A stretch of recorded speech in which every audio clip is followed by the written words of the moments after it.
Dan salah satu yang menjadi sorotan dalam visi misi ketiga pasangan calon adalah soal pembangunan ibu kota negara atau Nusantara.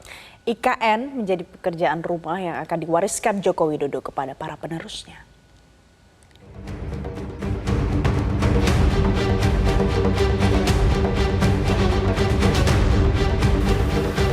Sebanyak 3 pasangan Capres-Cawapres telah menyusun visi misi dan program kerja untuk bertarung di pemilihan presiden 2024. Salah satu yang perlu dilihat adalah rencana pembangunan ibu kota negara Nusantara di Kalimantan Timur yang menjadi program jangka panjang. Pasangan Ganjar Pranowo dan Mahfud MD secara spesifik menyebutkan IKN di dalam dokumen visi misi dan program kerjanya yang berjudul Menuju Indonesia Unggul.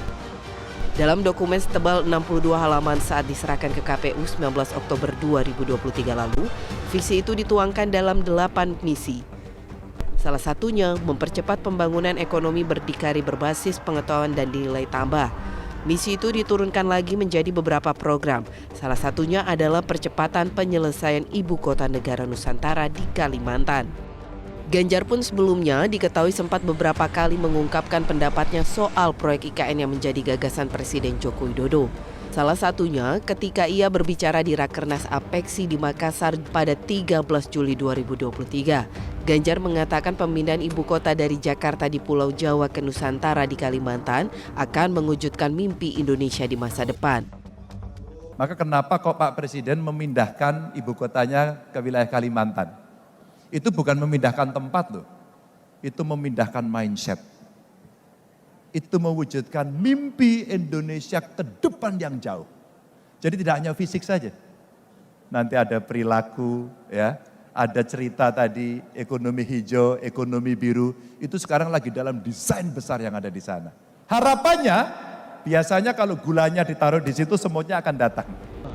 Begitu pula dengan pasangan calon Prabowo Subianto dan Gibran Rakabuming Raka. Keduanya memastikan akan melanjutkan pembangunan ibu kota baru secara berkelanjutan. Dalam dokumen visi misi dan program kerja kedua pasangan calon itu disebutkan, pembangunan Indonesia harus lebih merata melalui penciptaan pusat pertumbuhan baru di luar Pulau Jawa. Hanya Anies Baswedan dan Muhaimin Iskandar satu-satunya pasangan Capres-Cawapres yang tidak memasukkan IKN dalam visi misi dan program kerjanya. Hanya saja diusung 9 program pembangunan Kalimantan sebagai tonggak ekonomi hijau beranda Indonesia yang maju dan asri. Meski begitu, Muhaimin Iskandar atau Gus Imin menyebut program IKN akan tetap berlanjut jika Amin menang di Pilpres 2024. Ia mengatakan proyek itu merupakan amanat undang-undang yang harus tetap dilanjutkan. Saya kira undang-undangnya udah pasti boleh, harus di undang-undangnya sudah pasti ada dan terus harus berlanjut. Ini perlu dibahas, lanjutkan aja. Semuanya akan kita review, semua yang bagus kita teruskan, yang tidak menguntungkan kita ganti.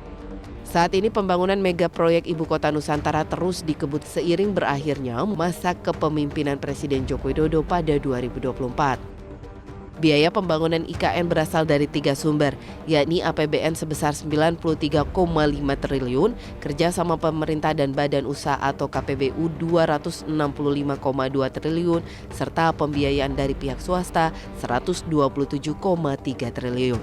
Tim Liputan, Metro TV. Jelajahi cara baru mendapatkan informasi. Download Metro TV Extend sekarang.